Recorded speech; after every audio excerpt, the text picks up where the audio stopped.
এখন গ্রামে গ্রামে ছড়িয়ে পড়তেছে কবিরাজি, তান্ত্রিক, কবিরাজ, বান মারা, টোনা, এগুলা। যে করবে সেও মুশরিক, যে ওখানে গিয়ে ধন্না দেয় সেও মুশরিক। যে করবে সে তো মুশরিক হয়ে গেছেই। আর যে গিয়ে ধন্না দিচ্ছে যে আপনি আমাকে এগুলা থেকে বাঁচান, এবং সে জিনের সাহায্য নিয়ে বিভিন্নভাবে এই কাজগুলো করে দিচ্ছে, ইমান কেটে গেল। কি করতে পারবেন? কোরআন এবং হাদিস থেকে চিকিৎসা করতে পারবেন। বরং কোরআন সুন্নাহ দিয়ে আল্লাহর কাছে এমন চিকিৎসা নেওয়া যায় যেই চিকিৎসা ও তো অতিক্রম করতে পারবেই না, বরং করতে গিয়ে ও নিজে ধ্বংস হয়ে যাবে। কোরআনের উপর যেতে পারবে? এগুলো দিন দিন বাড়তেছে।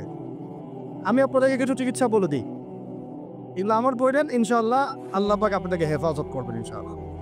1 নাম্বার তো নামাজ তো অবশ্যই পড়বেন, পবিত্র থাকবেন অজু অবস্থায়। 3 নাম্বার আয়াতুল কুরসি পড়বেন, আয়াতুল কুরসি। কোন সূরা আছে এটা? সূরা বাকারার 255 নম্বর আয়াত, আয়াতুল কুরসি। আর পড়বেন সূরা বাকারার শেষের 3 আয়াত, সূরা বাকারার শেষে 3 আয়াত। এর আগে সূরা ফাতিহা আছে। তারপরে পড়বেন সূরা ফালাক, নাস, ইখলাস, কাফিরুন। সূরা ফালাক, নাস, ইখলাস, কাফিরুন। পড়বেন সূরা জিনের প্রথম 10 আয়াত। কোন সূরা? সূরা জিনের প্রথম 10 আয়াত। পারলে পুরা সূরা ইয়াসিন, সূরা ইয়াসিন। তারপর সূরা সফফাত এর প্রথম 10 আয়াত।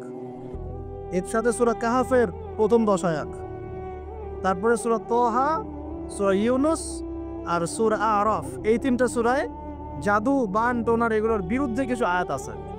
যেমন قالوا يا موسى إما أن تلقي وإما أن نكون أول من ألقى قال بل ألقوا فإذا حبالهم وعصيهم يخيل إليه من سحرهم أنها تسعى فأوجس في نفسه خيفة موسى قلنا لا تخف إنك أنت الأعلى وألق ما يمينك تلقف ما صنعوا إنما صنعوا كيد ساحر ولا يفلح الساحر حيث أتى।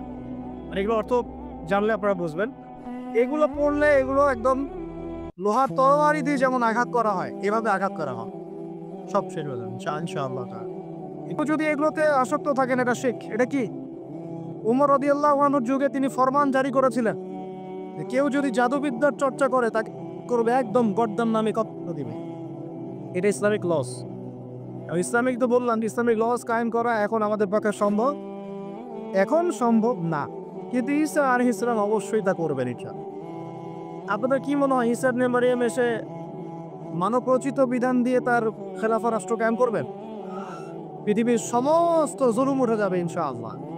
কোনো মাজলুমের অধিকার আর খর্বিত হবে না, প্রত্যেক মাজলুম তার অধিকার ফিরে পাবে ইনশাআল্লাহ। কারণ নবী সাল্লাল্লাহু আলাইহি ওয়াসাল্লাম বলেই গিয়েছিলেন যে সে জামানায় মুশরিকরা তোমাদেরকে এমন ভাবে আঁকড়ে ধরবে, ঘিরে ধরবে, যেন দস্তরখানায় সবাই খাবার খেতে বসেছে। আমরা সবাই দস্তরখানায় খাবার খেতে বসে যেমন করে বসি একসাথে, ওইভাবে তোমাদের উপর আগ্রাসী হবে এরা। সাহাবীরা ওই যুগে বলছিলেন, ইয়া রাসূলুল্লাহ সাল্লাল্লাহু আলাইহি ওয়াসাল্লাম, আমরা কি ওই সময় সংখ্যায় কম হব? অবাক হয়েছিলেন তারা, কারণ ওই সময় তো ইসলামের বিজয়ের যুগ। আমাদের এইরকম অবস্থা হবে যেখানে আমরা 313 মিলে 1000 বদরে ঠেকাই দেই, 700 মিলে উহুদে 3000 ঠেকাই দেই, মোতাতে আমরা কত 3000 নিয়ে 2 লাখকে ঠেকাই দেই। ওই মুসলমানদের এই অবস্থা হবে? সাহাবীরা বলছিলেন অবাক হয়ে। তখন নবীজি বলছেন, হ্যাঁ তোমাদের অবস্থা এরকম হবে। তোমরা সংখ্যায় হবা সমুদ্রের ফেনার মতো। সমুদ্রের দেখতে পারতেছেন এখন খালি নাম খাওয়া আসতে মুসলিম বাড়তেই আছে। সমুদ্রের ফেনার মতো, কিন্তু 2টা জিনিস তোমাদেরকে পেয়ে বসবে। এই 2টার কারণে এই পরিণতি তোমাদের হবে। 1 নম্বর হচ্ছে তোমাদের মধ্যে দুনিয়ার মহব্বত তোমাদেরকে পেয়ে বসবে, আর একটা আল ওয়াহান তোমাদেরকে ধরে ফেলবে। সাহাবীরা বলছে ওয়াহান কি? নবীজি বলছে তোমরা আল্লাহর পথে জীবন দিতে চাইবে না, এই ভয়, আল্লাহর পথে জীবন দেওয়ার ভয় তোমাদেরকে পেয়ে বসবে। 2টা যখন তোমাদেরকে পেয়ে বসবে, তখন যারা আছে সবাই মিলে তোমাদেরকে একটা করে ফেলবে। হয়নি এখন এটা? শুধু এই যুগে না, প্রত্যেক যুগে যুগে যখনই মুসলমানদের উপরে এই 2টা এসেছে, তখনই মুসলমানরা আক্রমণের শিকার হয়েছে। কখনো তাতারিদের হাতে, চেঙ্গিস খানের বংশধর মনে আছে, মঙ্গলরা, ওরা এসে মুসলমানদের, এরকম হিস্ট্রি অনেক আছে। তারপরে যখন এই ফাতেমি সাম্রাজ্য চলছিল, তখন এসে মুসলমানদের, তারপরে আবার করেছে জেঙ্গিদের সময়, আইয়ুবীদের সময়, এমনকি মোগল সাম্রাজ্য। এর আগেও যখন দুনিয়া পৃথিবী ওখান ঢুকে গিয়েছিল, তখন দেখা গেছে যে মুসলমানদের মধ্যেই মারামারি চলতেছে। ওখান থেকে গিয়ে কর্ডোবা ইসলামী খেলাফত হয়েছে। এগুলো হিস্ট্রি পড়বেন, ইতিহাস নিয়ে ইনশাল্লাহ আগেই কথা হবে। আমার নিয়ত আছে আপনাদেরকে হিস্ট্রি শোনানোর। মূল কথাটা ভাই বলছি যে যখন আমরা এভাবে দুনিয়া প্রেমে ঢুকে গিয়েছি এবং আল্লাহর পথ থেকে সরে আসছি, মার খেতে হয়েছে। এখন আমাকে বলেন তো দেখি, আমরা কি আমাদের অবস্থার উন্নতি চাই না?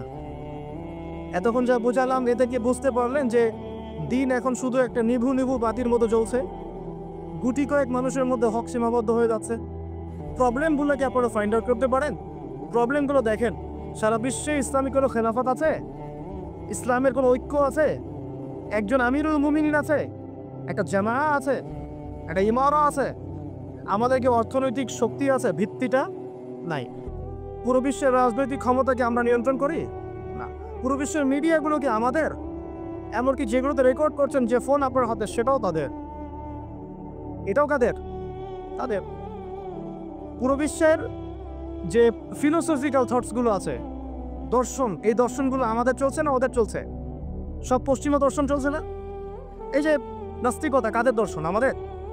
এই যে সেকুলার কনসেপ্ট, কাদের দর্শন? আমাদের দর্শন। এই যে সো কল্ড ডেমোক্রেসি, কাদের দর্শন? আমাদের। এই যে ন্যাশনালিজমে আমরা ভুগছি, সবাই জাতি চিন্তা করি, মানে ওই একটা মুসলমান লাগে না। কেন লাগে না? ও তো ইয়েমেনি, আমি তো বাংলাদেশ। গোত্রীয় বিভাজনটা আমরা করেছি ন্যাশনালিজমের মাধ্যমে, এতে করে ইউনিটিটা নষ্ট হয়ে গেছে। গোত্রে মানুষ থাকতে পারে, কিন্তু সবার মধ্যে একটা হৃদ্যতার বন থাকতে হবে। এইটা ইসলাম দিয়েছিল। আনসার, মুহাজির, দুইটা আলাদা শব্দ নয়, দুইটা আলাদা বৈশিষ্ট্য, কিন্তু তারা কি আলাদা ছিলেন? একদম নিজের মায়ের পরে ওর হাইট চেয়ে বেশি, তাই না? এটা ইসলাম। আর আমরা যদি বলি আনসার এক গ্রুপ, মুহাজির আরেক গ্রুপ, আনসারকে মারলে আমার কি, আমি তো মুহাজির, মুহাজিরকে মারলে আমার কি, আমি তো আনসার। এই কনসেপ্টটা হচ্ছে একটা ন্যাশনালিজম কনসেপ্ট।